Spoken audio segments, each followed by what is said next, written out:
My fiancé disappeared on our wedding day. Part 3. Recap.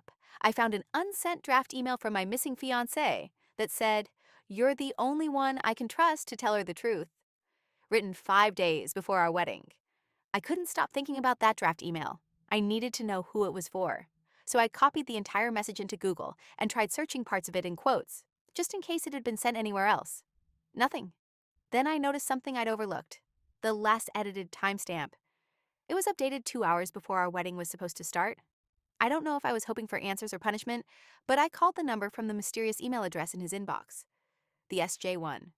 My hands were shaking so hard, I almost dropped the phone when a woman answered. Her voice was soft, almost cautious. When I said my name, there was a long pause before she said, "I was wondering when you'd call." She told me to meet her at a coffee shop across town. No explanations over the phone. When I walked in, she was already sitting at a corner table. And it hit me instantly. She was the woman from the Polaroid. The same calm smile, the same newborn I'd seen in the picture, now sleeping in a carrier beside her. I sat down and just blurted it out. "Is that Mark's baby?" She nodded. "Yes, but not the way you think." Before I could process that, she pulled out her phone and slid it across the table. On the screen was a photo of Mark in a hospital bed, tubes and wires everywhere. The timestamp was the morning of our wedding. I felt the air leave my lungs.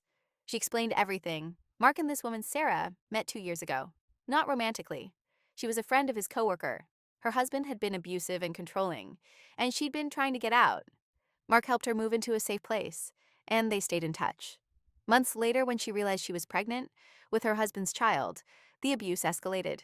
She reached out to Mark because she trusted him. The paternity test wasn't to confirm Mark was the father. It was to prove he wasn't. So her husband couldn't claim the baby was his and gain custody. Mark had been helping her build a legal case to keep her ex away for good. The email drafts, the secrecy, the lies. All of it was to protect her. On the morning of our wedding, Mark went to drop off documents for her lawyer. On his way, he was in a bad car accident. He'd been in a medically induced coma for 3 days. Sarah had been at the hospital the entire time, afraid to call me because she thought I'd find out the truth the wrong way, through rumors, half stories, or worse, assuming the worst like I did. I just sat there, numb, angry that he'd lied, heartbroken that he'd missed our wedding, guilty that I'd spent days hating him while he was fighting for his life. When I finally went to see him in the hospital, he looked so pale, so unlike himself.